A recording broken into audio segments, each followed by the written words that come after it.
please welcome to the stage Easter Seals New Hampshire President and CEO Larry Gammon.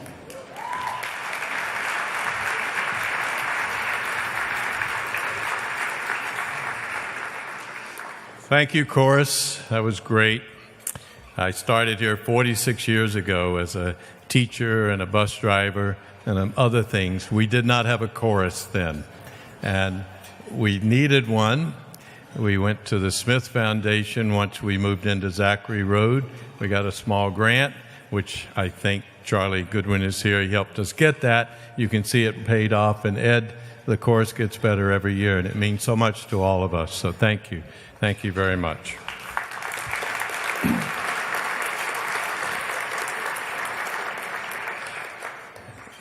How many of you have been to this before? If you would just raise your hand. It's amazing. The rest of you have not been here before, or you weren't listening. It's truly, I always try, there was a rumor we went over last year, and I think I was the reason, so I've been warned not to ad-lib. I have notes, I have slides.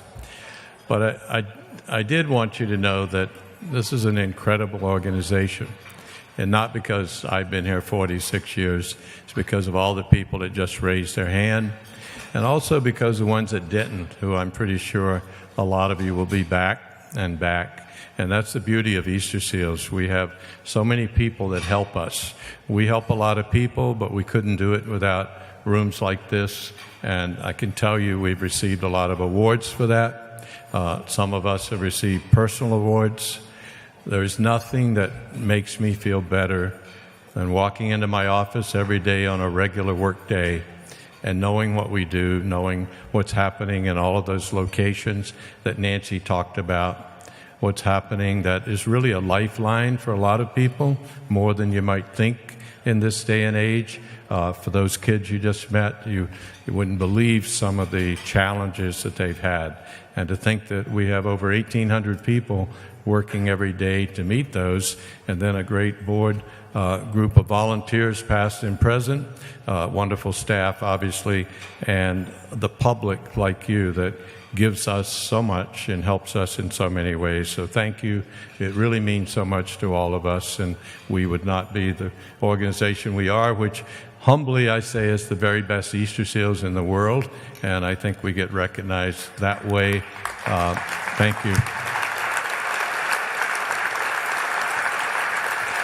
Thank you. And it's really not my opinion, so it's not bragging. It's just so much that so many people do. So thank you.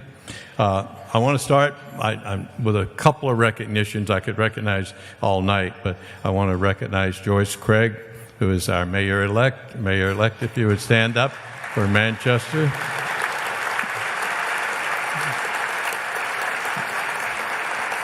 Thank you. She ran a great campaign, and we live in we work in a wonderful city. I don't live here anymore, but I don't live very far away, and we're so dependent upon the city of Manchester for the resources it provides us. So thank you, Joyce, and good luck in your term. I'm sure you'll be great. I have two others. I want to recognize Bob Gillette, who hired me 46 years ago. He comes to as many of these as he's in town for. Bob, I know you're somewhere, and there's Bob. Thank you very much.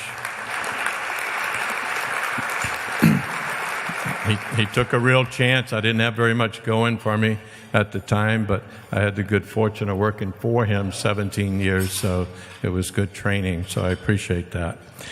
I'm getting a little old in some people's estimation, not in mine, so I don't have retirement plans, because the other person I recognize at this every time, just because I love her so much, is Hope Macris, and her daughter Cynthia's with her. If you both would stand up, Hope may have to get on a chair. Hope will be 93 in a couple of weeks, and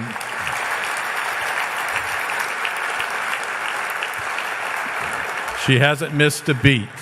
She makes all the desserts for the Nazwa, so if you save enough room, get one. And of course, Cynthia runs it. So I'm going to stop there. I could be recognizing all night. So we have some slides, and I think Pam is going to put the first one up. I'm supposed to startle you with some bullets, But they're really great bullets. Nancy talked about how many people we served, almost 30,000. We did that on an $87 million budget, which we're very, very proud of, consolidated. We gave, this is what makes Easter Seals so great, we gave $6.7 million of free and reduced price service. So that's in a day and age where your donor dollars are at work. And we raised over $5.6 million in New Hampshire alone. So that's more than the state of New York and the combined state of California raised together in Easter Seals. So there's no one that comes close. And it's a New Hampshire donor base, and it's donors like you that keep coming back and new people that join us. So we're very proud of that.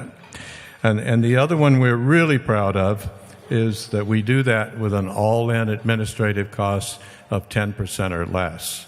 And we've had that for over 35 years. So we're really proud of that. We have great financial management, not only from our staff, but a wonderful board of directors, which I'll talk about, that bring so much to the table because our world is complicated. Our finances are complicated. Our funding sources are demanding and want outcomes. And we spend a lot for accountability. We have to make sure we're using the money properly. So we had a big year. You've heard about the capital campaign. You're going to hear a lot more about it. We called it the Big Ideas Campaign, and I'll explain that to you in a few minutes. I think there's a diagram of our building. This building was secured for us back in the early 80s by Bob, who I've already mentioned, a board of directors, Carl Norwood, who's here tonight, and I think Gene Van Loan III led that. It's an old warehouse in a great part of town. Probably 60% of the indigent people in Manchester could walk there if they need to. There's ample parking. It's going to be home for us forever, I think, for a very long time anyway. But we never had any money to fix it up. And we were challenged by Mark and Sally Stebbins. They came in with a big gift. And we always talk about the big gift, but I'm going to tell you what it is because half the room knows anyway. But they wanted to recognize John Salmonfeld, who had been a terrific board member for us for many, many years, and had set the pace for fundraising. And it was back when we only raised funds with canisters and a great telethon, but we never really asked people for money. And John said, well, you could raise a lot more money if you would ask people. And he demonstrated that, and we actually began to raise some pretty substantial dollars. And John did that for over 20 years. So when Sally and Mark came, they wanted to recognize what he's done in the community, but also what he's done as a leader of ProCon, and challenged us to come up with a big idea. I gave them an idea, and they said it's not big enough, and it really wasn't. And it gave us an opportunity, Karen Vanderbeek and I and the staff, to think about it. And we had this beautiful facility that was very run down. We'd never spent any money because our overhead rate is 10%, and it stays there. So we didn't really think we could do it. But then with their encouragement, we thought about all of the services that are in that building. This building's on Auburn Street. It's over 60,000 feet. It has babies in it. It has child care. It has seniors. It has a wonderful veterans program. It has a job development program. It has a community-based program for a lot of people that have been prior institutionalized. So it has a little bit of everything. And every program in the building is subsidized. Every program in the building, the people need some help with the tuitions, with the fees that pay. So it's something that is all mission-based that we raise money for. It has its own various constituencies, and it has administration. About 15,000 of the feet, or 5,000 feet go to administration. So we went out and did a feasibility study, and we found out that we could really raise some money. Now, we really needed quite a crew to do that. Our campaign ended up raising $2.6 million, which is really a lot of money for us. We'd never raised more than $1.5 million. It was very successful. We changed the goal from 1.7 to 2.5 halfway through the campaign because not only did the Stebbins gift of $500,000, which is, as I said, at the ribbon cutting, the largest gift we ever received from a living person. and it meant so much to us. But it also encouraged people like Northeast Delta Dental to fund our dental program and help us relocate it and expand it, which provides Medicaid level and free service to people that couldn't get it for a $200,000 gift. People's Bank said, well, we can help you out with your veterans program, gave us $100,000, and Citizens Bank with our workforce development came up with $100,000, and the CDFA helped us with some tax credit.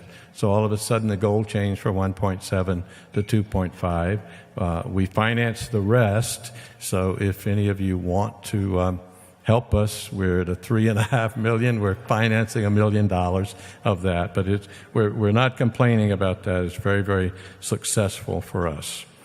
We had this great steering committee, but we had the intuitive good fortune of asking Ellie Cochran and Charles Goodwin to chair. And Charles has been on the board for a long time, a great fan of his family. Our Lifetime Commitment Award is named after the Goodwin family, and Charlie gives that every year.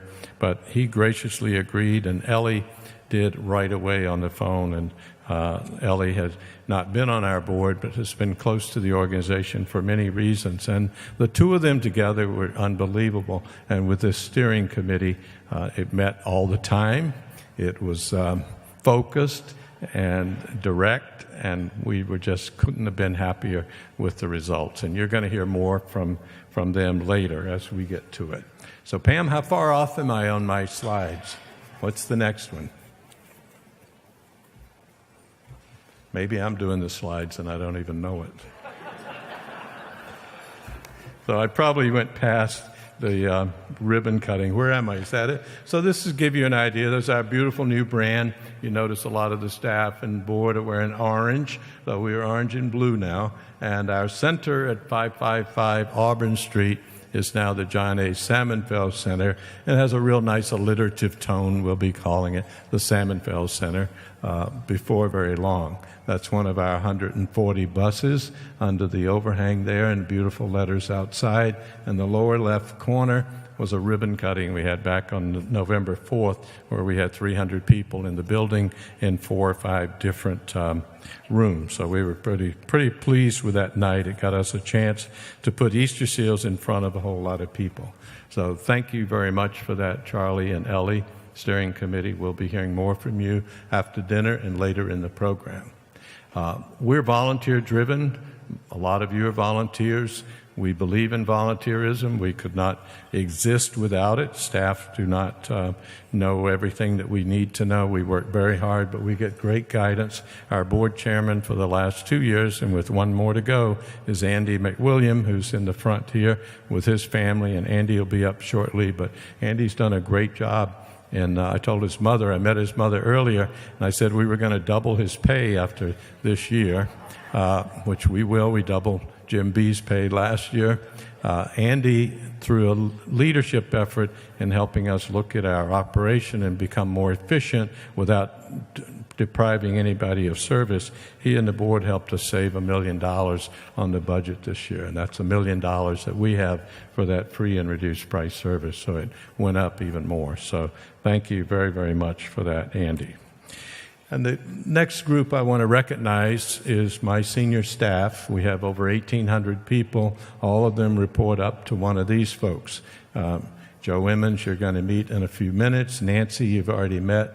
Tina, you've heard her in the back and got a glimpse of her. Ellen Trainer's been our financial officer since I've been CEO, and she's been a blessing not only to me but to Easter Seals, and we couldn't do without her. And Cheryl Wilkie is our Senior VP of Substance Use Services, and the Farnham Center, you'll see in the annual report, is under us, and Ian McDermott is the chairman of that. And this is just a really fantastic program that we were lucky enough to acquire with a merger, but we were more lucky to get a great board and the leadership of Cheryl Wilkie, which has made this the preeminent treatment program and has served over almost 3,000 people in New Hampshire alone last year. We have 120 licensed treatment beds, which is more than probably half the hospitals have licensed beds in the state. So we're very, very proud of it. The only other person I'll recognize, I never say anything about her, but my wife, Pat, is sitting here with her back to me because she's embarrassed. But